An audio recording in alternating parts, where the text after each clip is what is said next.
আজকে আমি যে মুভিটি এক্সপ্লেইন করতে চলেছি এটি একটি masterpiece Tamil drama thriller movie. মুভিটার কাহিনী ভার্গিস নামের এই সিলেটির স্বপ্ন বড় পুলিশ অফিসার হওয়া, কিন্তু ভাগ্যক্রমে সে পুলিশ কনস্টেবলের চাকরি পায়।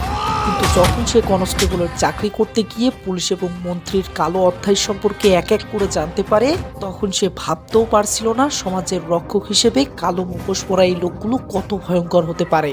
তো ভার্গিস কি এমন জানতে পেরেছিল সেটা দেখতে হলে পুরো ভিডিওটা দেখতে হবে। আর হ্যাঁ, গল্পটা কেরালার সত্য ঘটনার উপরে ভিত্তি করে বানানো। গল্পের শেষটা আপনার মাথায় ঘুরিয়ে দেবে এবং কান্না করতে আপনাকে বাধ্য করবে, এটা কথা দিলাম। তো আর বেশি কথা না বাড়িয়ে মুভির এক্সপ্লেনেশন শুরু করা যাক।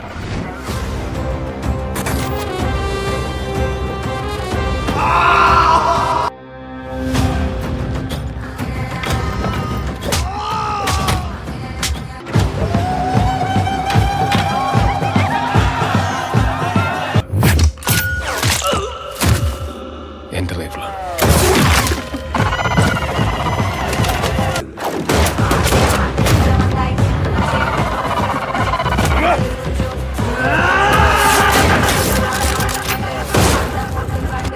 കുറ്റം ചെയ്തത് ഞാൻ മാത്രമല്ലല്ലോ സാറേ.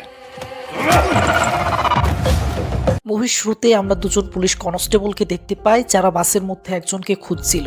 একজন কনস্টেবল পুরো বাস দেখার পর আরেকজনকে বলে, আমি সব জায়গায় দেখে ফেলেছি, ও এই বাসের ভেতরে নেই। কনস্টেবল বলে, কিন্তু আমি তো দেখলাম ওই বাসের ভেতরেই উঠলো। লোকটা তখন রেগে বলে, আমি তোকে বলেছিলাম ওকে সবসময় চোখে চোখে রাখতে। কনস্টেবলটা বলে, স্যার আজ হোলির দিন, আজ কাউকে খোঁজা মানে চাউল থেকে পাথর খুঁজে বের করা। তো বাস একটা জায়গায় থামলে লোক দুটো বাস থেকে নেমে এক অটোওয়ালাকে একটা ছেলের ফটো দেখিয়ে জানতে চায় সেই ছেলেটাকে রাস্তায় কোথাও দেখেছে কিনা। তো ফটোর এই ছেলেটার নাম ভার্গিস। পুলিশেরা ভার্গিসকে কেন খুঁজছে সেটা সামনে জানতে পারবেন। তো অটোওয়ালা চাচা ভার্গিসের ফটোটা দেখে পুলিশকে জানায় সে ছেলেটাকে দেখেছে এবং কোথায় দেখেছে সেটাও তাদেরকে জানায়। সাথে সাথে সেই দুজন পুলিশ কনস্টেবল অটোওয়ালার দেখানো পথ অনুযায়ী ভার্গিসকে ধরার জন্য পেরুমাল্লি নামের একটা জঙ্গলে রওনা দেয়। সন্ধ্যায় সেই পেরুমাল্লির জঙ্গলে আসলে দেখি ফটোর ছেলেটা ভার্গিস সেখানকার রাস্তায় দাঁড়িয়ে আছে। তো সেই রাস্তা দিয়ে একটা গাড়ি যেতে থাকলে সে সেই গাড়িটাকে থামায় এবং তাকে শহরের রাস্তায় নামিয়ে দিতে বলে। গাড়িওয়ালা তখন ভার্গিসকে গাড়িতে উঠিয়ে নেয়। আমরা দেখি রাত নেমেছে, ভার্গিস সেই গাড়ির পেছনে শুয়ে আছে। কিন্তু সেই দুজন পুলিশ কনস্টেবল ভার্গিসকে খুঁজতে খুঁজতে ততক্ষণে গাড়িটার কাছে পৌঁছে যায় এবং চিল্লিয়ে গাড়িওয়ালাকে গাড়িটা থামাতে বলে। তখন ভার্গিসও পুলিশদের চিল্লাচিল্লিতে পৌঁছে যায়, তাকে খুঁজতেই পুলিশেরা এখানে এসেছে। ভার্গিস তখন গাড়ি থেকে নেমে পালানোর সিদ্ধান্ত নেয়, কিন্তু ততক্ষণে পুলিশের আরেকটা গাড়ি সেই গাড়ির সামনে এসে থামে। তো গাড়ি থেকে একজন নেমেই গাড়িওয়ালাকে বলে, তোকে কখন থেকে থামতে বলছি, তুই থামাচ্ছিস না কেন? আর গাড়ির ভেতরে যে ছিল সে কোথায়? এই বলে সবাই গাড়ির পেছনে এসে চেক করে দেখে ভার্গিস সেখানে নেই। আসলে ভার্গিস বিপদ বুঝতে পেরে তখনই সেখান থেকে পালিয়েছিল, কিন্তু সেই দুজন পুলিশ কনস্টেবল কোনোভাবে তাকে দেখে ফেলে এবং তাকে ধরার জন্য তারা তার পিছু নিয়েছে। তো কিছু সময়ের মধ্যেই পুলিশেরা ভার্গিসকে চারিদিক থেকে ঘিরে ফেলে। পুলিশেরা তখন ভার্গিসকে ধরতে গেলে ভার্গিস নিজেকে ছাড়ানোর জন্য অনেক চেষ্টা করতে থাকে, বাট শেষ রক্ষা হয় না। কেউ ভার্গিসকে পিছন থেকে মেরে অজ্ঞান করে ফেলে। এরপর ভার্গিসকে অজ্ঞান অবস্থায় তারা একটা গুপ্ত ঘরে নিয়ে আসে আর সিন 2 বছর আগের অতীতে যায়। সিন একটা জঙ্গলের আদিবাসীদের কাছে নিয়ে আসে। এই আদিবাসীদের বলা হয় মাওয়ারি আদিবাসী। এরা জঙ্গলের ভেতরে এরকম ঘর করে এখানে বসবাস করে। তো আদিবাসীর কিছু বাচ্চা একটা বাচ্চাকে মারলে সেই বাচ্চার বাবা মা সেখানে এসে সেই বাচ্চাগুলোকে বলে, এই কে আমার মেয়েকে এমন ভাবে মারলো? এই বলে সে সেই বাচ্চাগুলোকে শাসালে সেই বাচ্চার বাবা এসে বলে, এই তুই আমার বাচ্চাকে বকছিস কেন? এইভাবেই তাদের দুই পরিবারের মাঝে গ্যাঞ্জাম লেগে যায়। তখন এই চুলওয়ালা ছেলেটা সেখানে এসে তাদেরকে বলে, সকাল সকাল তোরা ঝগড়া শুরু করেছিস কেন? তোরা যদি এরকম ছোট ছোট বিষয়ে নিজেদের মধ্যে গ্যাঞ্জাম করিস তাহলে এক হয়ে বাহিরের কারোর সাথে লড়বি কিভাবে? তাই যা, যে যার মতো কাজ কর। আর এই মহিলাটা আদিবাসীদের লিডার, এনার নাম শান্তি। সে চায় যাতে আদিবাসীদের সবাই সাধারণ মানুষের মতো জীবনযাপন করতে পারে, যাতে তারাও এই জঙ্গল থেকে বেরিয়ে একটা নিজেদের আশ্রয়ের জায়গা পায় এবং বুক উঁচু করে বাঁচতে পারে। তো এই চুল লম্বাওয়ালা আদিবাসী এই লোকটার নাম মুভিতে দেওয়া নেই, তাই একে আমরা বিশু বলে ডাকবো। তো বিশু গ্রামের এক মহাজনের বাড়ি থেকে কাজ শেষ করে বাসায় ফেরার সময় সে একটা সুপারির গাছের ভেতর দিয়ে বাসায় যাচ্ছিল। হঠাৎ সেখানে দুটো সুপারি দেখে সে হাতে তুলে নেয় এবং সেটা নিয়ে বাসায় ফিরতে থাকে। কিন্তু সেটা আবার সেই গ্রামের দুটো ছেলে দেখে এবং সোজাসুজি বিশুর রাস্তা আটকে বলে, তুই এখানে কি করছিস? বিশু তো ভালো মনে বাসায় ফিরতেছে এবং ছেলেগুলোও অনেক ভালো পরিবারের, তাই সে কিছু বলে না। তো ছেলেটা বিশুর হাতে দুটো সুপারি দেখেই বিশুর গালে একটা থাপ্পড় বসিয়ে দেয়। এরপর থেকে ছেলে দুটো মাত্র দুটো সুপারির জন্য থাপ্পড় মারার পরও এখানকার একটা থানায় নিয়ে এসেছে বিশুকে। মানে বিশু আদিবাসী বলে তার কোনো মূল্য নেই এই গ্রামের মানুষের কাছে। তো গাছটা ছিল গ্রামের মহাজনের, তাই মহাজনও ততক্ষণে থানায় এসেছে। তো থানার একজন অফিসার এই দুটো সুপারির জন্য যে বিশুকে ধরে নিয়ে এসেছে সেটা দেখে একজনের থেকে জানতে চাই এর মূল্য কত। একজন কনস্টেবল বলে, মাত্র 2 টাকা স্যার। অফিসার তখন পকেট থেকে 2 টাকা বের করে সেই মহাজনকে দিয়ে বলে, মামলা এবার তো খতম। এই বাটকি মালটা আবার বলে, এভাবে কিভাবে হয় স্যার? সে 2 টাকা হোক বা 2 লাখ টাকা, চুরি করাকে তো চুরিই বলে। অফিসার বুঝতে পারে যে বিশুকে এরা ক্ষমতার জোরে এখানে নিয়ে এসেছে, তাই অফিসার বলে, ঠিক আছে, আমি এর বিরুদ্ধে চার্জশিট ফাইল করছি, কিন্তু এর জন্য 600 টাকা খরচ পড়বে। মহাজন বলে, কিন্তু তারপর তো আমাদের কোর্টে চক্করও কাটতে হবে। অফিসার বলে, তাছাড়া আবার কি? আবার না গেলে তোমাদের বিরুদ্ধে ওয়ারেন্ট আসবে। অফিসার এবার বিশুকে জিজ্ঞাসা করে, তোকে কি কেউ মেরেছে? বিশু আদিবাসী বলে সে অফিসারকে কিছু বলতে পারে না। অফিসার বিশুর নিরাপত্তায় আবার বুঝে যায় এরা মাত্র 2টো সুপারির জন্য বিশুর গায়ে হাত তুলেছে। অফিসার তখন বলে, এর মেডিকেল করে আমরা যদি জানতে পারি এর গায়ে কেউ হাত উঠিয়েছে তাহলে কেস তোমাদের বিরুদ্ধে চলে যাবে। মহাজন আর কি বলবে, একে তো 2 টাকার জন্য তার 600 টাকা খসতেছে, আবার কোর্টে আবার তাকে প্রতিনিয়ত চক্কর কাটতে হবে। তাই সে আবার লাইনে আসে এবং সে বিশুর বিরুদ্ধে আর কোনো কেস করতে চায় না। তো এসব জানতে পেরে শান্তি গ্রামবাসীদের অপমান, তাদেরকে জানোয়ারের মতো ট্রিট করা এবং নিচু চোখে দেখা মেনে নিতে পারছে না। তাই সে সকল আদিবাসীদের একত্র করে বলে, আমাদের কাছে টাকা পয়সা তো দূরের কথা, বাঁচার জন্য খাবার পর্যন্ত নেই। আমরা যদি শহর থেকে কিছু নিয়ে আসি তাতেও আমাদের বিরুদ্ধে কেস হয়, এবং আমরা যদি বাঁচার জন্য জঙ্গল থেকে কিছু নিয়ে গিয়ে বিক্রি করি তাতেও আমাদের বিরুদ্ধে কেস হয়ে যায়। আসলে মানুষের মতো বাঁচতে হলে আমাদের দরকারটা কি? তা হলো আমাদের থাকার মতো জমি চাই বাড়ি বানানোর জন্য, এমন ঘর যেটা বৃষ্টিতে সহজে নষ্ট হবে না এবং জঙ্গলি জানোয়ারও আমাদের কোনো ক্ষতি করতে পারবে না। এর জন্য আমাদের সরকারের কাছে হরতাল করতে হবে, সেটাও জঙ্গলে বসে নয়, সরকারের বাড়ির সামনে গিয়ে। তাহলে সরকার সহ সকলেই আমাদের দাবি মেনে নিবে। শান্তির এসব কথা শুনে আদিবাসীদের সকলেই হাততালি দেয় ও তারাও নিজেদের অধিকার নেওয়ার জন্য প্রস্তুত হয়। সিন বর্তমানে আসলে দেখা যায় অফিসারগুলো ভার্গিসকে মেরে ভার্গিসের ব্যাগটা চেক করতেছে। ভার্গিসের ব্যাগটা চেক করে তারা এমন একটা কিছু দেখতে পায় যা দেখে তারা অবাক হয়ে যায়। ভার্গিস তখন এরকম একটা লুকে তাদের দিকে তাকালে সিন আবার অতীতে যায়। আমরা দেখি ভার্গিস দরিদ্র পরিবারের ছেলে, তার বাবা বেঁচে নেই। মা সেলাই মেশিনের কাজ করে টেনে টুনে তাদের সংসারটা চালায়। তো সকাল হতেই ভার্গিস তার গার্লফ্রেন্ডের সাথে দেখা করার জন্য জোরে সাইকেল চালিয়ে নদীর পাড়ে আসে। তো এটাই ভার্গিসের গার্লফ্রেন্ড ন্যান্সি। ন্যান্সি সরকারি একটা ব্যাংকে জব করে, কিন্তু এখনো ভার্গিস কোনো চাকরি ম্যানেজ করতে পারেনি। তাই ন্যান্সি বলে, বাসা থেকে আমাকে বিয়ে দেওয়ার সিদ্ধান্ত নিয়েছে। ভার্গিস বলে, কেন, ছেলে দুবাইয়ের নাকি? ন্যান্সি বলে, অন্তত এখন তো তুমি নিজের বিষয়ে একটু সিরিয়াস হও আর ছোটখাটো একটা চাকরি করার সিদ্ধান্ত নাও। ভার্গিস বলে, চাকরি তো হয়েছিল, কিন্তু আমি নিজেই করিনি, কারণ চাকরিটা পুলিশ কনস্টেবলের ছিল। এত ছোটখাটো চাকরি করে আমি আমার নিজের স্বপ্নটাকে নষ্ট করতে চাই না। ন্যান্সি বলে, চাকরি ছোট হোক বা বড়, চাকরি তো চাকরি, তুমি আগে ছোট থেকে শুরু তো করবে। আসলে ন্যান্সি চাই ভার্গিস নিজের লাইফে কিছুটা সেটেল হয়ে যাক, কিন্তু ভার্গিস আবার চাই সে পড়াশোনা করে একবারে কালেক্টর হবে। সিন রাতে আসলে দেখি ভার্গিসের মামা তাদের বাড়িতে এসেছে। তার মামা ভার্গিসকে বলে, বয়স তো তোর 28 বছর হয়ে গেল, এখন তো তোকে ভবিষ্যতের ব্যাপারে কিছু একটা ভাবতে হবে। ভার্গিস বলে, ফিউচার সম্পর্কে আমি অনেক বড় কিছু ভেবে রেখেছি মামা, মাকেও সেটা বোঝাতে পারছি না এবং তোমাকেও না। মা তখন রেগে বলে, তোর বাবা ছিল তোর মতো অবুঝ, এখন তুইও হয়েছিস একই রকম। এই বলে মা সংসারের দারিদ্রতায় হাউমাউ করে কাঁদতে থাকে। পরের দিন সকাল সকাল ভার্গিস ন্যান্সির সাথে নদীর পাড়ে দেখা করতে আসে। সে ন্যান্সির কাছ থেকে পকেট খরচ চালানোর জন্য কিছু টাকা চায়। ন্যান্সি বলে, ব্যাংকে চলে আসিস, তোকে অনেক টাকা লোন দিয়ে দিব, সাথে তোর বাবার দলিলটাও নিয়ে আসিস কিন্তু। ভার্গিস তখন বলে, বাড়ির জমি তো বাবা কবেই নিলামে উঠিয়ে দিয়েছে। ন্যান্সি তখন তার ছোটবেলার একটা স্বর্ণের চেন ভার্গিসকে দিয়ে দেয়। এরপর ভার্গিসের সাথে ন্যান্সির কিছু সুন্দর মুহূর্ত আমাদের দেখানো হয়, যার মাধ্যমে আমরা বুঝতে পারি ভার্গিস গরিব পরিবারের হলেও ন্যান্সি তাকে অনেক ভালোবাসে এবং সে ভার্গিসের জন্য ভার্গিসের সাথে পালিয়েও যেতে রাজি আছে। কিন্তু একদিন ন্যান্সির বাবা জেনে যায় ন্যান্সির সাথে ভার্গিসের সম্পর্ক রয়েছে, তাই পরের দিন ন্যান্সির বাবা ভার্গিসকে তার ফ্যাক্টরিতে ডেকে পাঠায়। ভার্গিস তার মামাকে নিয়ে ন্যান্সির বাবার সাথে দেখা করতে আসলে আমরা বুঝতে পারি ন্যান্সির বাবা রাজশেখর অনেক টাকাওয়ালা ব্যক্তি। রাজশেখর বলে, ন্যান্সি আমাকে তোমার সম্পর্কে সকল কিছু জানিয়েছে, এখন তুমি কি চাও সেটা বলো। ভার্গিস বলে, আমি ওকে অনেক ভালোবাসি এবং ও আমাকে অনেক ভালোবাসে। ন্যান্সির চাচা কমে তখন বলে, আমরা ভালোবাসার সম্পর্কে জানতে চাইনি, তোমার চাকরি বাকরির ব্যাপারে জানতে চেয়েছি। ভার্গিস বলে, চাকরি তো হয়ে যাচ্ছে, বাট ভালো চাকরির জন্য অপেক্ষা করছি। বেনি বলে, আপনারা ওর চাকরি নিয়ে টেনশন করবেন না, ও কিছুদিনের মধ্যেই ভালো একটা চাকরি ম্যানেজ করে ফেলবে। কিন্তু ন্যান্সির বাবা আকার ইঙ্গিতে ভার্গিসকে অনেক অপমানজনক কথা বলে এবং সাপ সাপ সে জানিয়ে দেয় ভার্গিসদের সাথে তার কোনোভাবেই চায় না। এতে ভার্গিসের মামা ও ভার্গিস অনেক অপমানিত হয়। বেনি বাড়িতে ফিরে ভার্গিসের মাকে ব্যাপারটা জানালে মা বলে, আমি আগে থেকেই জানতাম উনি মানবে না, কারণ আমাদের মতো গরিব পরিবারের হাতে কে তার মেয়েকে তুলে দিবে। ভার্গিস বলে, আমি জানতাম ন্যান্সির বাবা আমাদের সম্পর্কটা মানবে না। মা রেগে বলে, আমি তখনই তোকে বলেছিলাম চাকরিটা করতে। এবার ওই মেয়েকে ধোকা দিয়ে তোর শান্তি হয়েছে তো? ভার্গিস বলে, মা তুমি কি বলছো? আমি ওকে কিভাবে ধোকা দিলাম? যদি আমার সাথে আসতে চাই তাহলে এখনই আমি ওকে ভাগিয়ে নিয়ে আসবো। মা রেগে বলে, ভাগিয়ে নিয়ে আসাটা অনেক সহজ ব্যাপার, কিন্তু সংসারের খরচ চালাবে কে?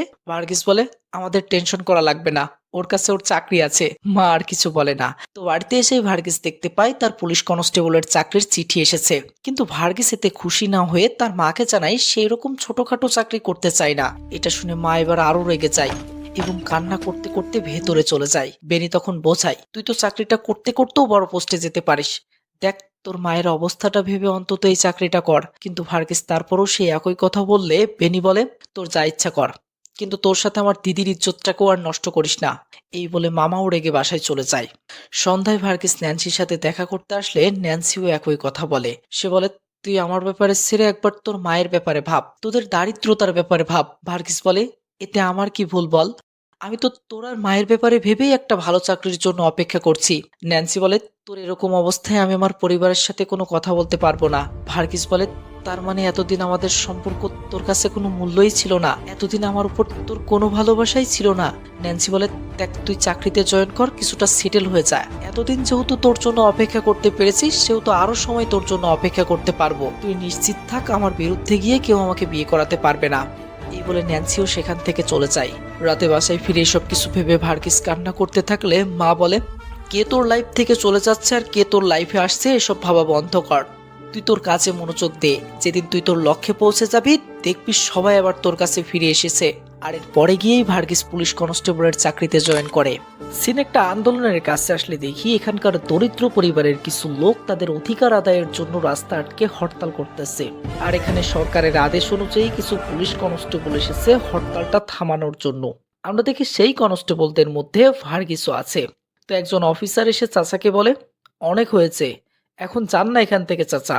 চাচা বলে, কোথায় যাবো স্যার? মরে যাবো, তাও এখান থেকে কোথাও যাব না। অফিসার তখন চাচা মিয়াকে সরাতে ধরলে সেখানকার লোক অফিসারকে সরিয়ে দেয়। অফিসার ভার্গিসকে ইশারা করে সেখানে আসতে বললে ভার্গিস তখন চাচা মিয়ার কাছে এসে বলে, যান না চাচা এখান থেকে। চাচা বলে, অনেক কষ্ট করে একটা ঘর বানিয়েছি এখানে আমরা।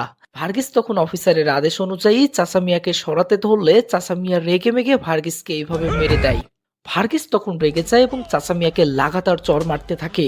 সেখানকার বড় অফিসার ভার্গিসের কাণ্ডজ্ঞান দেখে ভার্গিসের উপর রেগে তার কলার ধরে তখনই সেখান থেকে আড়ালে নিয়ে আসে। অফিসার বলে, লোকটা তোর বাবার বয়সী, আর তুই লোকটাকে ওইভাবে মারছিস? যদি লোকটার কিছু হয়ে যেত তাহলে জবাব কে দিত? এভাবেই অফিসার ভার্গিসের উপর রাগারাগি করতে থাকলে বসির নামের একজন সিনিয়র কনস্টেবল অফিসারকে বুঝিয়ে সুঝিয়ে ভার্গিসকে বাঁচিয়ে নেয়। অফিসার বলে, যদি আমি কি ওকে না থামাতাম হয়তো ওই লোককেও মেরেই ফেলতো। বসির বলে, স্যার ও নতুন তাই হয়তো বুঝতে পারেনি। স্যার প্লিজ এবারের মতো ওকে মাফ করে দিন। এভাবেই বসির ভার্গিসকে আজকের মতো বাঁচিয়ে নেয়। সিন কিছুদিন পর রাতে কোর্ট টাইমের ক্যাম্পে আসলে আমরা দেখি ভার্গিস পুলিশ সেক্রেটারি হওয়ার জন্য বাকি সময়টুকু ক্যাম্পে বসে পড়াশোনা করতেছে। এমন সময় বসির সেখানে এসে বলে, তোর বাসা তো কোর্ট টাইমে, তাই না? ভার্গিস হ্যাঁ বললে বসির বলে, ক্ষেত খামার কেমন চলতেছে তোদের? ভার্গিস বলে, আমাদের কাছে তেমন কোনো জায়গা নেই। সে আরো বসিরকে বলে, স্যার আমার দ্বারা এই কনস্টেবলের চাকরিটা করা সম্ভব হয়ে উঠছে না, তাই এই বছরের মধ্যে যেভাবেই হোক এই পরীক্ষায় আমাকে পাশ করতে হবে। বসির বলে, দেখ ভাই, এটা জীবন, আর জীবন এমনই হয়। তাদের কথাবার্তায় বোঝা যায় তারা এই কয়েকদিনে একে অপরের খুব ভালো বন্ধু হয়ে পড়েছে। পরের দিন তারা ক্যাম্পে খাবার খাওয়ার সময় এক অফিসার এসে বলে, এখনই তাদের কয়েকজনকে বায়ানাতের একটা জঙ্গলে যেতে হবে। সেখানকার একজন কি হয়েছে সেটা জানতে চাইলে অফিসার বলে, জঙ্গলের আদিবাসীগুলো হরতাল শুরু করেছে। আদিবাসীগুলো কাল রাতে পুরো এরিয়া দখল করে নিয়েছে। সিচুয়েশন যাতে ভায়োলেন্ট হয়ে না যায় এর জন্য আমাদের একটা টিম ওখানে পাঠাতে হবে। এরপর অফিসার বসিরের হাতে ৩৫ জনের লিস্ট ধরিয়ে দেয় যাদের সবাইকে ওখানে ডিউটি করতে যেতে হবে। ভার্গিস বলে, ভাই আমার নাম কি লিস্টে লিখেছে? বসির তখন বলে, প্রথমে তোর নামটাই লেখা হয়েছে। ভার্গিস বলে, কিন্তু স্যার আমি ওখানে যেতে চাই না, যে করেই হোক আমাকে এবারের টেস্টটা পাশ করতে হবে। বসির বলে, আমি কি বানিয়েছি নাকি এই লিস্টটা? যে বানিয়েছে তাকে বোঝানোর চেষ্টা কর। ভার্গিস তখন হরিদারের কাছে রিকোয়েস্ট করতে আসে তার নামটা লিস্ট থেকে বাতিল করার জন্য। তোমার ওখানে যেতে কিসের প্রবলেম? ভার্গিস বলে, স্যার আমার অ্যালার্জি আছে, আমি ওই ঠান্ডা পরিবেশে থাকতে পারবো না। হরিদার বলে, ঠিক আছে, তুই তোর রিজাইন লেটার জমা করে বাসায় ফিরে যা। ভার্গিস আর কোনো উপায় না পেয়ে সকলের সাথে বায়ানাতের জঙ্গলে আসে। সেখানে সে ভার্গিস দেখতে পায় আদিবাসীগুলো নিজেদের অধিকারের জন্য সেখানকার জায়গাটা দখল করে নিয়েছে, কিন্তু কোনো এক অফিসার তাদের বাউন্ডারির গেট ভেঙে ফেলার কারণে তারা চিল্লাচ্ছে কেন তাদের বাউন্ডারির গেটটা ভেঙে ফেলা হয়েছে। তাদের একটাই কথা যে তাদের বাউন্ডারিটা ভেঙেছে, তার বিচার না করে এখান থেকে তারা নড়বে না। এমন সময় রঘুরাম নামের পুলিশ অফিসার সেখানে আসে। তো রঘু আদিবাসীদের সামনে পৌঁছাতেই বিশু বলে, আপনারা কি মনে করেছেন এত সহজে আমাদের এখান থেকে ভাগিয়ে দিবেন? রঘু বলে, আমরা এখানে এসেছি ডিউটি করতে, তোমাদের বিরক্ত করার জন্য নয়। বিশু বলে, তাহলে স্যার আমাদের বাউন্ডারি ওনারা কেন ভাঙলো? রঘু বলে, আচ্ছা ঠিক আছে, তোমরা শান্ত হও, আমি ব্যাপারটা দেখছি। আসলে এই কাজটা পুলিশেরাই করেছে আদিবাসীদের ভাগিয়ে দেওয়ার জন্য। সিন পরের দিন সকাল আসলে দেখি ভার্গিস সহ সবাই সেখানে ক্যাম্প তৈরি করার কাজ করতেছে। আর ওদিকে আদিবাসীদের নেতা শান্তি সকলকে তাদের অধিকারের জন্য কিভাবে লড়াই করতে হবে সেটা শেখাচ্ছে। ভার্গিস সেখানে দাঁড়িয়ে তাদের কথাগুলো শুনতে থাকলে একটা কুকুর সেখানে আসে। ভার্গিস তখন কুকুরটাকে তাড়ানোর জন্য কুকুরটাকে মারলে কুকুরটা আরো উল্টো ভার্গিসের দিকে তেড়ে আসে। আপনাদের জানিয়ে দিয়ে আদিবাসী বিশুর কুকুর এটা। তো ভার্গিস কুকুরটাকে যত তাড়ানোর চেষ্টা করতেছে, কুকুরটা আরো তত হামলা করার জন্য তার কাছেই ছুটে আসতেছে। এমন সময় বিশু এসে একটা শীষ দিতেই কুকুরটা ভার্গিসকে ছেড়ে দেয় এবং তখনই বিশুর কাছে ছুটে যায়। ভার্গিস তখন কুকুরটাকে মারার জন্য ছুটে যেতে ধরলে বিশু থামিয়ে বলে, স্যার প্লিজ ওকে মারবেন না। ভার্গিস তারপরও কুকুরটার দিকে ছুটে যেতে থাকলে বিশু ভার্গিসকে ল্যাং মেরে ফেলে দেয়। ভার্গিস তো প্রচন্ড পরিমাণে রেগে যায় এবং আর কি, যা হবার তাই, দুজনের লড়াই শুরু হয়ে যায়।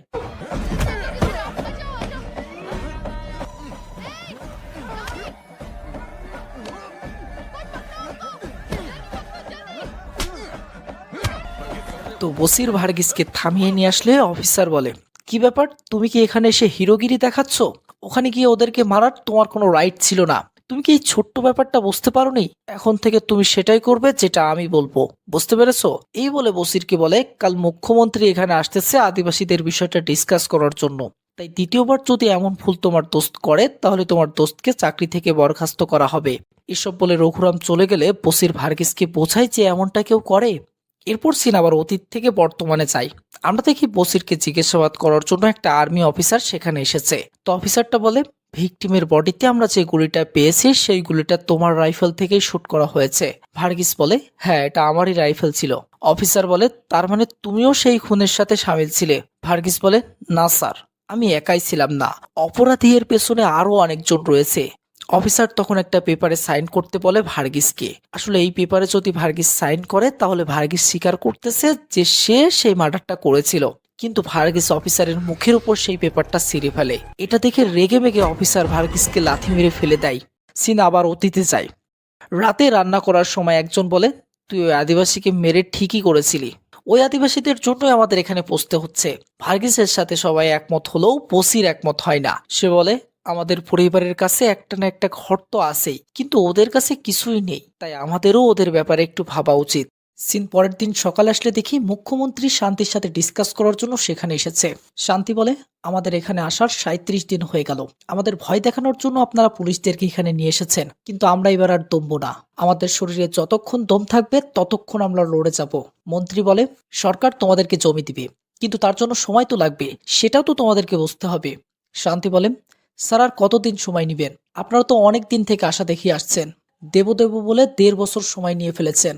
মন্ত্রী বলে, আমরা তোমাদের আশা দিচ্ছি, কিন্তু তোমাদের হরতাল এখানেই থামাতে হবে। শান্তির ভাই বলে, স্যার আমাদের কাছে থাকার মতো জায়গা নেই, আর সামনে ঝড় বৃষ্টির সময় আসতে চলেছে, সেই সময়ে জঙ্গলের ভেতরে পা রাখাটাই মুশকিল হয়ে দাঁড়ায়। আর এসব কথা ছাড়ুন, আমাদের কাছে একটা টাকাও নেই, সবাই ক্ষুধা পেটে আছি আমরা। মন্ত্রী বলে, তার জন্য আমাদের রেশন শপ আছে, তোমাদের সকলের খাবার ব্যবস্থা আমি করব। শান্তি বলে, স্যার আমাদের কাছে নিজস্ব কোনো বাড়ি নেই। মন্ত্রী রেগে বলে, আমি তো বলেছি বাড়ি নেই, দেওয়া হবে, কিন্তু এই জায়গাটা তোমাদের হরতাল করার জায়গা নয়, এটা অনেক ভয়ঙ্কর জঙ্গল, এই জঙ্গলের জঙ্গলি জানোয়ার অনেক ভয়ঙ্কর, বুঝতে পারছো না কেন তোমরা? শান্তি বলে, আমাদের থেকে কেউ জানে না জঙ্গলটা কেমন। মন্ত্রী বলে, আমরা তো দিতে রাজি হয়েছি, তাহলে এই হরতাল কিসের? আমাদেরকে নিচু দেখানোর জন্য? শান্তি তখন ইমোশনাল হয়ে বলে, আমরা কাউকে নিচু দেখাতে আসিনি, আমরা জাস্ট আমাদের অধিকার নিতে এসেছি। তো মন্ত্রী তাদের আর্জিটা না মানলে মহিলাটা এখানে থেকেই তাদের হরতাল চালু রাখার সিদ্ধান্তটা নেয়। সিন রাতে আসলে দেখি আদিবাসীরা উৎসব উদযাপন করতেছে। তো উৎসব পালন করার মাঝে ভার্গিস দেখতে পায় যেই পুকুর থেকে আদিবাসীরা জল পান করে সেই পুকুরের জলে পুলিশ অফিসারগুলো প্রসাব করতেছে। আর এই কাজটা পুলিশেরা রঘুরামের নির্দেশে করতেছে, যাতে আদিবাসীগুলো পানি না পেয়ে এখান থেকে চলে যায়। কিন্তু তখনই আদিবাসীরা সেটা জানতে পেরে যায় ও এক হয়ে প্রতিবাদ করতে পুলিশ ক্যাম্প এরিয়ার সামনে আসে। মুহূর্তের মাঝেই পরিবেশ পরিস্থিতি এমন হয়ে যায়। রঘুরাম এসে বলে, কি হয়েছে তোমাদের? শান্তি বলে, আমাদেরকে হারানোর জন্য আপনারা ওই পুকুরটার পানি নষ্ট করেছেন। কিন্তু রঘুরাম তখন মিথ্যা বলে, এমনটা তারা করেনি। শান্তি তখন বলে, তাহলে কে এসব করলো? জঙ্গলের জানোয়ার? না, আমরা জানি কারা এসব করেছে। আপনারা এসব করে আমাদেরকে এখন কুত্তা বানাচ্ছেন। রঘু তখন হেসে বলে, তোমাদের কুত্তা বানানোর প্রয়োজন পড়বে না, তোমরা তো এমনিতেই। বিশু বলে, কথাবার্তা ঠিক করে বলবেন কিন্তু স্যার। রঘু বলে, তোমরা যা করছো না তাতে আমি যদি একবার চটে যাই তাহলে কি করতে পারি কল্পনাও করতে পারবে না। এর জন্য কিছু করার আগে 100 বার ভেবে চিন্তে করো। বুঝতে পেরেছো? আদিবাসীগুলোও বলে, স্যার আমরাও জায়গা না পাওয়া পর্যন্ত এখান থেকে নড়ছি না। বসির তখন আড়ালে এসে রঘুকে বলে, স্যার আপনি ওই বেচারিদের পানি কেন নষ্ট করে দিলেন? রঘু তখন ভয়ঙ্কর দৃষ্টিতে বসিরের দিকে তাকালে বসির ভয়ে আর কিছু বলতে পারে না। সিন পরের দিন সকাল আসলে দেখা যায় তাদের ক্যাম্পে অনেকগুলো আর্মি ফোর্স এসেছে। ভার্গিস তখন এটা দেখে অবাক হয়ে বসিরের থেকে জানতে চাই কমান্ডো ফোর্স এখানে কেন এসেছে। বসির বলে, হতে পারে আমাদের সাথে ওদেরকেও সামিল করা হয়েছে। ভার্গিস বলে, কিন্তু স্যার যখন ইন্টারনাল সিকিউরিটির প্রয়োজন হয় তখনই তো এনাদেরকে ডাকা হয়, কিন্তু এখানে তো তেমন কিছুই হয়নি। বসির বলে, প্রবলেম যখন তখন আসতে পারে, আর অফিসারদের কি প্ল্যান সবকিছু আমরা আজকের মিটিংয়ে জানতে পারবো। সিন মিটিং রুমে আসলে দেখি কমান্ডো অফিসার সকল পুলিশ টিমকে বলতেছে, আমরা খবর পেয়েছি মাউরি আদিবাসীদের আরও অনেকগুলো দল এই জঙ্গলেই ক্যাম্প করে বসবাস করতেছে। এও খবর পেয়েছি ওরা যে কোনো সময়ে আমাদের পুলিশ টিমের উপর হামলা করতে পারে। রঘু বলেন, আমরা এটা জানি না ওরা কি ধরনের প্ল্যান করতেছে, তাই আমাদের কমান্ডো ফোর্সের সাথে গিয়ে জঙ্গলটা ভালো করে সার্চ করে দেখতে হবে। যদি আমরা তেমন কোনো আভাস পাই তাহলে তখন গিয়ে আমাদের পরিকল্পনাটা পাল্টাতে হবে। বসির বলে, কিন্তু হরতাল করা লোকদের মাঝে গিয়ে সার্চ করাটা অনেক রিস্কি হয়ে যাচ্ছে না স্যার? রঘু বলে, ঠিক বলেছো, কিন্তু ওরা যদি কোনো পরিকল্পনা করে থাকে তাহলে ওদের হাত থেকে বাঁচার জন্য এই একটা রাস্তাই বেঁচে আছে, তাই তোমরা এখনই বেরিয়ে পড়ো। এরপর দেখি কমান্ডো টিমের সাথে অনেকগুলো কনস্টেবল জঙ্গল সার্চ করে দেখার জন্য বেরিয়ে পড়েছে, এটা দেখার জন্য যে মাউরি আদিবাসীদের আরও টিম জঙ্গলে লুকিয়ে আছে কিনা। সিন গভীর জঙ্গলের ভেতরে আসলে দেখি সকল টিম আলাদা হয়ে জঙ্গলের এক এক জায়গায় খোঁজা শুরু করেছে। আমরা দেখি বসির, ভার্গিস আর দুজন আর্মি কমান্ডো টিম হয়ে জঙ্গলটা দেখতেছে। হঠাৎ একজন আর্মি ভার্গিসদের বলে, তোমরা দুজন উত্তরে যাও আর আমরা দক্ষিণে গিয়ে দেখছি। ভার্গিস ও বসিরও তখন আলাদা হয়ে যায়। এরপর আমাদের ভার্গিসকে দেখানো হয় যে কমান্ডের সাথে পুরো জঙ্গলটা তন্ন তন্ন করে সার্চ করতেছে। হঠাৎ ভার্গিস মাওয়ারি আদিবাসীদের দুজন লোককে দেখতে পেলে আদিবাসীর সেই দুজন লোক ভয়ে সেখান থেকে পালিয়ে যায়। এরপর ভার্গিস ভয়ে ভয়ে সেই জায়গায় আসলে দেখে আদিবাসীরা তাদের খাবার জন্য কিছু চাউল এবং কিছু ডাউল এখানে রেখে দিয়েছে। সাথে সাথে ভার্গিস কন্ট্রোল টিমকে অ্যালার্ট করে বলে তারা একটা জায়গা পেয়েছে যেখানে আদিবাসীরা তাদের চাউল ডাউল লুকিয়ে রেখেছে, বাট তাদের কোনো খারাপ উদ্দেশ্য এখানে দেখা যায়নি। সন্ধ্যা নেমে যায়। কমান্ডো টিমের সাথে সকলেই তাদের ক্যাম্পে ফিরে আসে। ভার্গিস ক্যাম্পে ফিরলে রঘু জানতে চাই সে জঙ্গলে তেমন কোনো গড়বড় দেখেছে কিনা। ভার্গিস বলে, না স্যার, আর আমরা যে খবর পেয়েছিলাম তার কোনোটাই সত্য না। রঘু বলে, ঠিক বলছো তো ভার্গিস? ভার্গিস বলে, হ্যাঁ স্যার। তো সবার সময় ভার্গিস সবাইকে দেখতে পায়, বাট তার বন্ধু বসিরকে কেন জানি দেখতে পায় না। সিন পরের দিন সকাল আসলে দেখি ভার্গিস জানতে পেরেছে বসির সেই কমান্ডের সাথে এখনো ক্যাম্পে ফেরেনি। ভার্গিস ক্যাম্পের কন্ট্রোল রুমে এসে ওয়াকি টকি চেক করেও কোনো রেসপন্স পায় না বসিরের। ভার্গিস তখন রঘুর কাছে এসে বলেন, স্যার কাল কমান্ডো টিমের দয়ানারায়ণ স্যার এবং বসির এখনো ক্যাম্পে পৌঁছায়নি। রঘু বলে, কোনো প্রবলেম নেই, হয়তো ওরা এখনো সার্চ চালিয়ে যাচ্ছে। ভার্গিস বলে, তাহলে কি ওদেরকে খোঁজার জন্য জঙ্গলে একটা টিম পাঠাবো? রঘু রেগে বলে, ওরা ওখানে ঘুরতে যায়নি, তুমি যাও, দেখবে ওরা কাজ শেষে ফিরে আসবে। এই বলে সে ভার্গিসকে একটা কাজে পাঠিয়ে দেয়। ভার্গিসের সন্দেহ জমতে থাকে, সে আদিবাসীগুলোর উপর লক্ষ্য রাখতে থাকে। একটা সময় ভার্গিস আদিবাসীদের একটা ছোট্ট মেয়ের হাতে পুলিশ কর্মীরা অকি টকি দেখতে পায়। তার মনে হয় এখানে কোনো গড়বড় চলতেছে, তাই সাথে সাথে ভার্গিস দৌড়ে আবার রঘুরামের কাছে এসে বলে, স্যার আমি ওদের একটা বাচ্চার হাতে আমাদের পুলিশ কর্মীদের ওয়াকি টকি দেখতে পেয়েছি। রঘু বলে, তুমি বাচ্চাটাকে এখানে নিয়ে আসো, কিন্তু কেউ যেন কিছু বুঝতে না পারে। সিন সেই ছোট্ট মেয়েটার কাছে আসলে দেখি মেয়েটি ওয়াকি টকিটি মাটিতে পুঁতে রাখার জন্য মাটি খুঁড়তেছে। কিন্তু সেই মুহূর্তে ভার্গিস সেখানে পৌঁছে যায় এবং একটা আপেলের লোভ দেখিয়ে মেয়েটাকে তার কাছে ডাকে। মেয়েটি তখন ওয়াকি টকিটি নিয়ে ভার্গিসের কাছে আসে। এমন সময় বিশু সেটা দেখে নেয় এবং বিশু দৌড়ে ভার্গিসের কাছে আসে। আসলে বিশু ভাবছে ভার্গিস বাচ্চাটা ফুচুং ভাচুং বুঝিয়ে তাদের ক্যাম্পে নিয়ে যাচ্ছে। বিশু ভার্গিসকে বলে, বাচ্চাটাকে ছেড়ে দে। এরপর আবার দুজনের মারামারি লেগে যায়। ভার্গিস বাচ্চাটার সামনে বিশুকে অনেক মারতে থাকে। বাচ্চাটা এটা দেখে রেগে মেগে ভার্গিসের দিকে এমন ভাবে তাকায়। এরপর সিন একটা গুপ্ত রুমে আসলে দেখি রঘু কমান্ডো টিমের অফিসার এবং ভার্গিস বিশুকে ধরে নিয়ে এসেছে। তো রঘু নির্দয়ভাবে বিশুর মেশিনটা পা দিয়ে চেপে ধরে বলে, বল ওই অকি টকিটি তুই কোথায় পেয়েছিস? বিশু বলে, স্যার আমি কিছু জানি না স্যার। রঘু বলে, বল তোরাই আমাদের টিমের দুজনকে তুলে নিয়ে গিয়েছিস। বিশু না বললে রঘুর নির্দেশে উদুম কেলানি দিতে থাকে পুলিশেরা। বিশু মারের ব্যথা সহ্য করতে না পেরে প্যান্টে প্রস্রাব করে ফেলে। তারপরও বিশু না বললে ভার্গিস তাকে লাগাতার থাপ্পড় মারতে থাকে এবং বসির স্যার কোথায় সেটা জানার চেষ্টা করে। এমন সময় রঘু অকি টকিতে একটা সিগন্যাল পেলে সে বিশুকে মারা বন্ধ করতে বলে। সে ভার্গিসকে বলে, আমাদের অফিসারদের খুঁজে পাওয়া গেছে, ওকে ছেড়ে দাও। ততক্ষণে বিশুর অবস্থা প্রায় জমের দুয়ারে। আমরা দেখি কমান্ডো টিমের একজন অফিসারকে স্ট্রেসারে করে কিছু কনস্টেবল ক্যাম্পে নিয়ে আসতেছে। ভার্গিস তখন দয়ানারায়ণের থেকে জানতে চাই বসির স্যার কোথায়, কিন্তু দয়ানারায়ণ তাকে কিছু বলে না। একটু পর দয়ানারায়ণ কিছুটা সুস্থ হলে ভার্গিস দয়ানারায়ণের রুমে আসলে রঘু জানাই বসির মিসিং, ওকে খোঁজার জন্য এখনই একটা টিম জঙ্গলে বের হবে, তুমিও ওদের সাথে জয়েন করো। এরপর আমরা দেখি একটা টিম জঙ্গলে গিয়ে বসিরকে খুঁজতেছে আর ওদিকে রঘুকে মিডিয়ার সামনে জবাব দিতে হচ্ছে। রঘু মিডিয়াকে বলে, বসির আর কমান্ডো টিম একদিন আগে জঙ্গলে সার্চ করতে গেছিল আর ওখানেই ওদের উপর হামলা হয়েছিল। হামলাকারীরা 10 জনেরও অধিক ছিল এবং ওদের হাতেও অনেক ধরনের হাতিয়ার ছিল। মিডিয়ার লোক বলে, তাহলে কি ওরা মাওয়ারি আদিবাসীদের লোক ছিল? রঘু বলে, কমান্ডো টিমের দয়ানারায়ণ আমাদেরকে জানিয়েছেন ওরা নাকি তেলেগু বলছিল, আর এতে আমরা বুঝতে পারি ওদের ভেতর থেকে কিছু লোক মাওয়ারি আদিবাসীও ছিল। সিন জঙ্গলে আসলে দেখি ভার্গিস বসিরের ক্যাপ খুঁজে পেয়েছে। ভার্গিস তখন একটু সামনে যেতেই দেখে বসিরকে ঝিলের মাঝখানে নিয়ে গিয়ে একটা চেয়ারের সাথে বেঁধে টর্চার করতে করতে মারা হয়েছে। বসিরের নিথর দেহটা চেয়ারের সাথে এখনো বাঁধা পড়ে আছে। ভার্গিস তার বন্ধুকে মৃত অবস্থায় দেখে কান্নায় ভেঙে পড়ে। ভার্গিসের বসিরের সাথে কাটানো মুহূর্তগুলো মনে পড়ে যায়। একমাত্র বসিরই ছিল যে ভার্গিসকে অনেক সাহায্য করত এবং অনেক ভালোবাসতো। বসিরের মৃত্যুতে সেদিন রাতেই মুখ্যমন্ত্রী শান্তির সাথে আবার ডিসকাস করতে আসে। মুখ্যমন্ত্রী রেগে বলে, আপনারা কি শুরু করেছেন? আপনারা আরেকটা দল গঠন করে সকল পুলিশদেরকে মারার প্ল্যান করেছেন। শান্তি বলে, যদি আমাদের মারার প্রয়োজন পড়তো তাহলে এত লম্বা সময় নিয়ে খাবার আর পানি না খেয়ে এখানে পড়ে থাকতাম না। মুখ্যমন্ত্রী বলে, তোমাকে এই রাতটাই সময় দিচ্ছি, এই রাতের ভেতরেই তোমরা যেন এখান থেকে চলে যাও। শান্তি বলে, এমনটা হবে না স্যার, আমরা এখানে এসেছি নিজেদের বাড়ি বানাতে, একটু জমির জন্য, খালি হাতে জঙ্গলের গভীরে ফিরে যাওয়ার জন্য নয়। মন্ত্রী বলে, ভালোই ভালোই বলছি, বেশি বাড়াবাড়ি করলে তোমাদের কি হবে তোমরা নিজেরাও বুঝতে পারছো না। শান্তি বলে, আমরা ভয় পাওয়ার জন্য এখানে আসিনি স্যার, মরতে হয় এখানেই মরবো, তবুও সরকারের থেকে জমি না নিয়ে এখান থেকে যাব না। ইনি তখন বলে, আমি বলছি কি তোমরা ভেবেচিন্তে সিদ্ধান্ত নাও।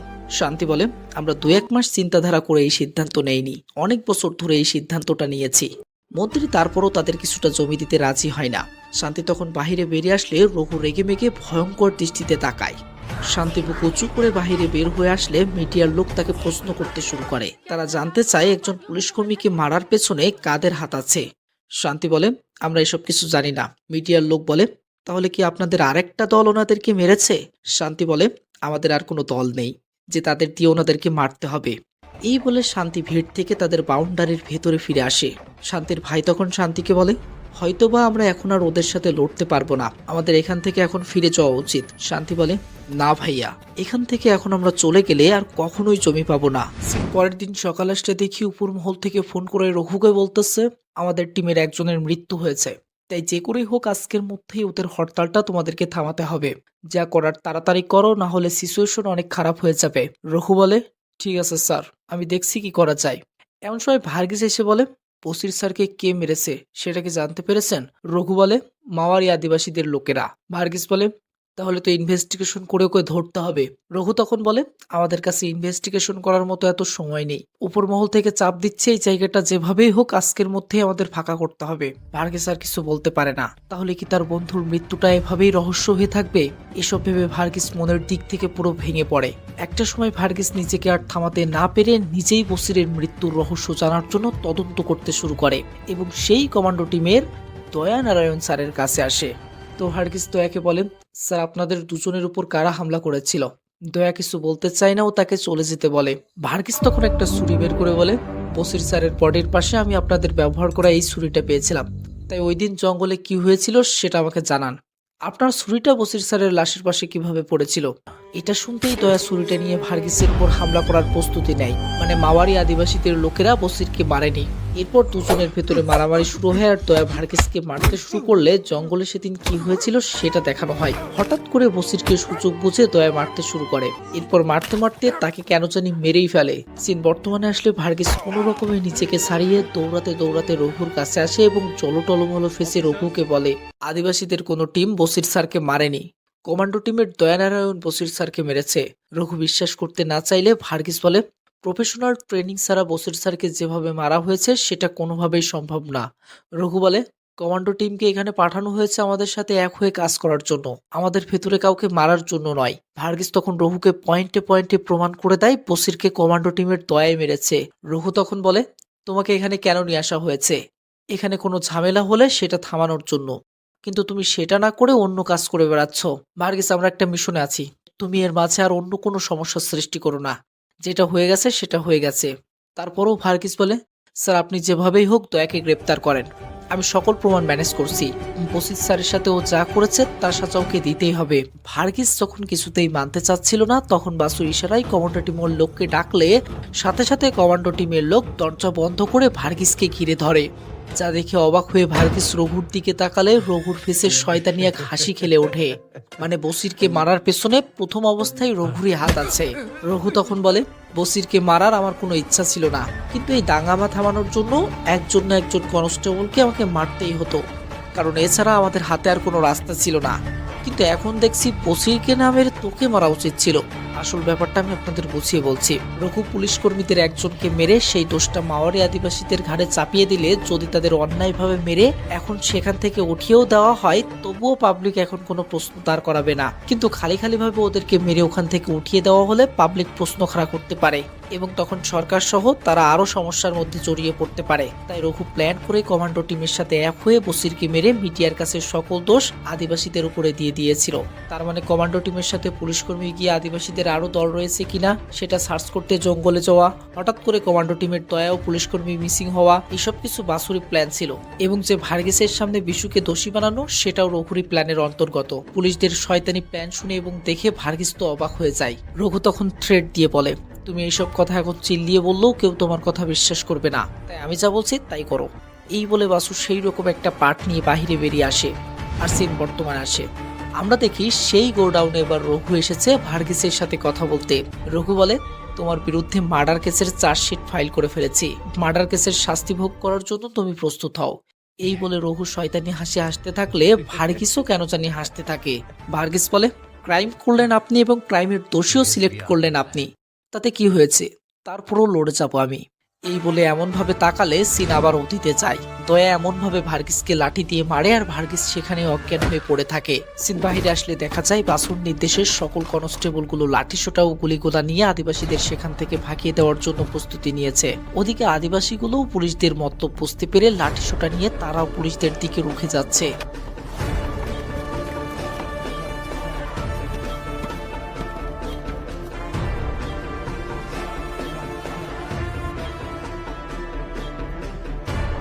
তো বাসু মাইক নিয়ে আদিবাসীদের উদ্দেশ্য করে বলে, এই জমিতে বেআইনিভাবে বানানো ঝুপড়িগুলো পুলিশেরা ভাঙতে চলেছে, তোমাদের কেউ যদি বাধা দাও তাহলে তার উপরে মার প্রয়োগ করা হবে।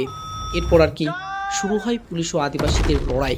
পুলিশ আদিবাসীদের নির্দয়ভাবে মারতে শুরু করে। পুলিশ বুড়ো বাচ্চা কাউকে না ছেড়ে সকলকে নির্দয়ভাবে মারতে থাকে। তো আদিবাসীগুলো মার খেয়ে বিধ্বস্ত হয়ে সকলেই একটা জায়গায় বসে পড়লে বিশু আর শান্তি তখন লোকগুলোকে সাহস দিয়ে বলে, আমাদের কাছে এমন কিছু নেই যেটা আমাদের কাছ থেকে হারিয়ে যাবে, তাই আমরা পালিয়ে কোথায় যাব, তাই বাঁচতে হলে এখানেই বাঁচবো আর মরতে হলে এখানেই মরবো। আবার শুরু হয় তাদের লড়াই।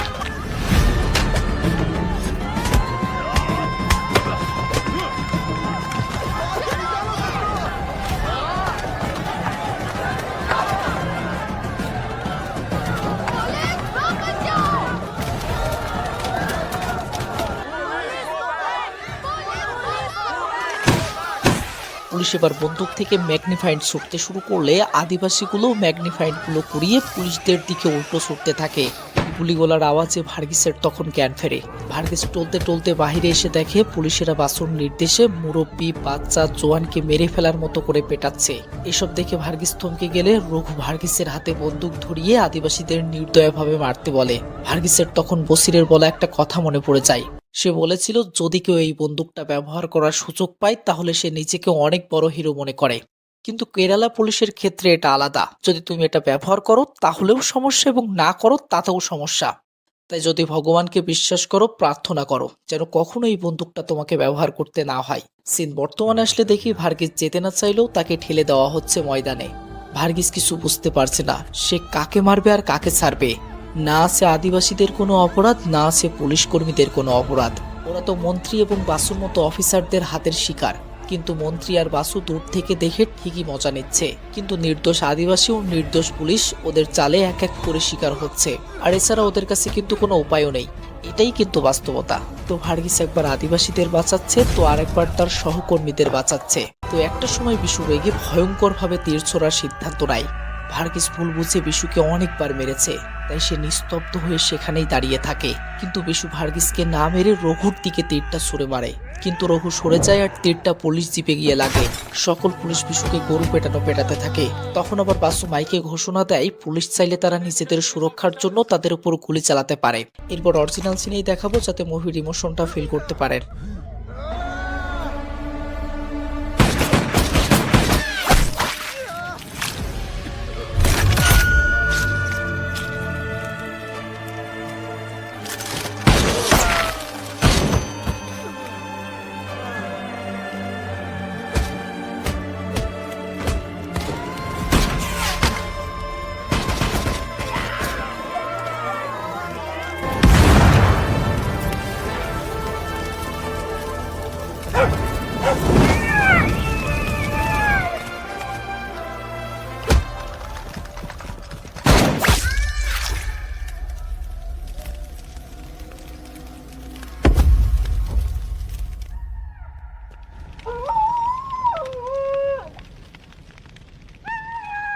মুহূর্তের মাঝেই জায়গাটার পরিবেশ এমন হয়ে যায়।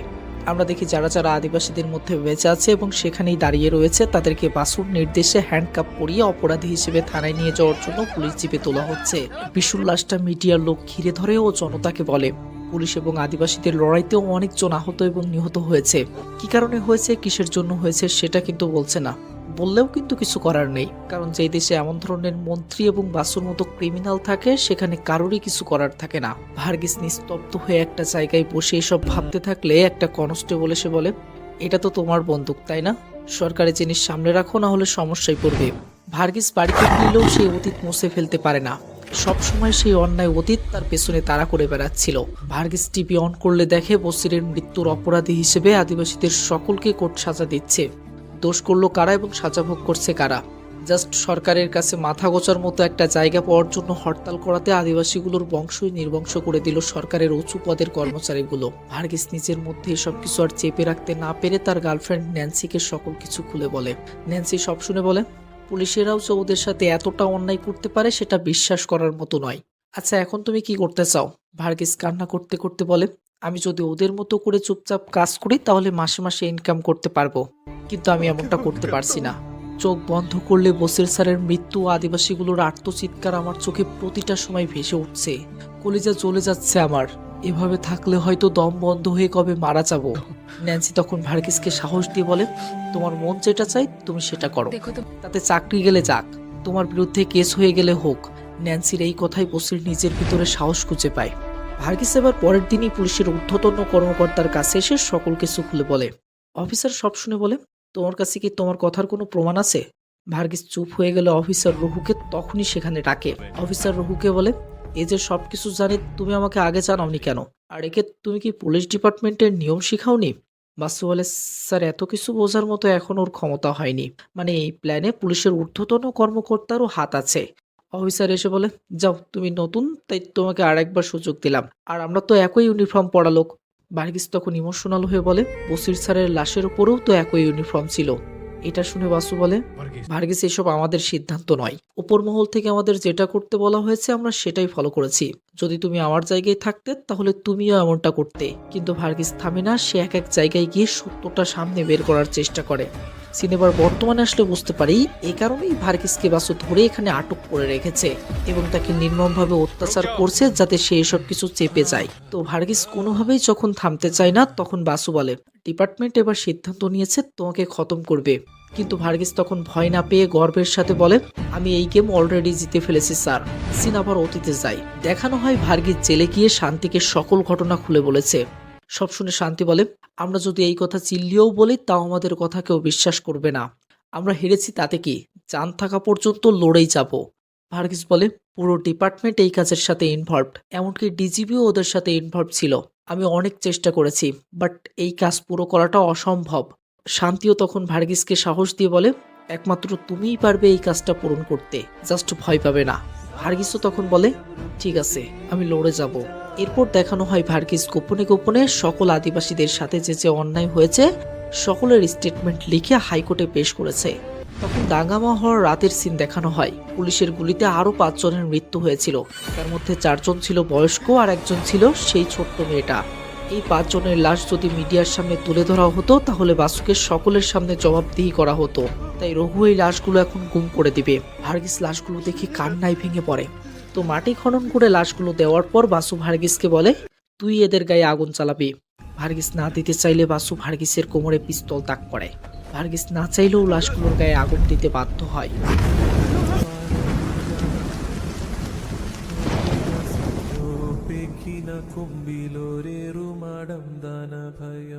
জর্জ বলে, কিন্তু এখানে তো তুমি 4 জনের ডিটেলস কালেক্ট করে নিয়ে এসেছো, 5 নম্বরটা কই? ভার্গিস কান্না ভরা ফেসে বলে, 5 নম্বরটা একটা 7 বছরের মেয়ে বাচ্চা ছিল, আমি একদম একা স্যার। জর্জ বলে, আদালত সোজা ওই জায়গাটায় গিয়ে ইনভেস্টিগেশন করবে, তুমি এখন একা নও।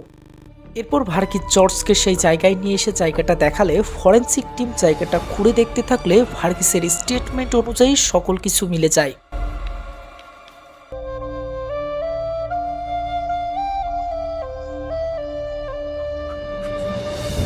সিন বর্তমানে আসলে ভার্গিস রঘুকে বলে, এখন চাইলে আপনি আমাকে মেরে ফেলতে পারেন, কিন্তু সত্য সামনে একদিন আসবেই। আর তখনই নিউজে বলে, পুলিশ কর্মী ভার্গিস যে বিশাল বড় একটা ক্রাইম সমাজের সামনে তুলে ধরেছে। যে আদিবাসীগুলো হরতাল করেছিল পুলিশ তাদের 6 জনকে নির্মমভাবে হত্যা করেছিল এবং তাদের লাশ জঙ্গলে জ্বালিয়ে দিয়েছিল। আর এই ক্রাইমটা ডিআইজি রঘুরামের নির্দেশে হয়েছিল। ভার্গিস আমাদের বলে, যাদের উপর পুলিশ গুলি চালিয়েছিল তাদের রক্তের রং আমাদের মতোই লাল ছিল। আজ এদের জন্য যেমন আমি লড়েছি সেমন অন্যদের জন্য আরো একজন আসবে। তাই অন্যায়কে প্রশ্রয় দেওয়া যাবে না এবং অন্যায়ের বিরুদ্ধে আমাদের লড়তে শিখতে হবে। তো এই উক্তিটা বলার মাধ্যমেই মুভিটা শেষ করা হয়। মুভিটা কেমন লাগলো তা অবশ্যই কমেন্ট করে জানাও এবং ভালো লাগলে অবশ্যই একটা লাইক বাটনে চাপ দিয়ে দিও।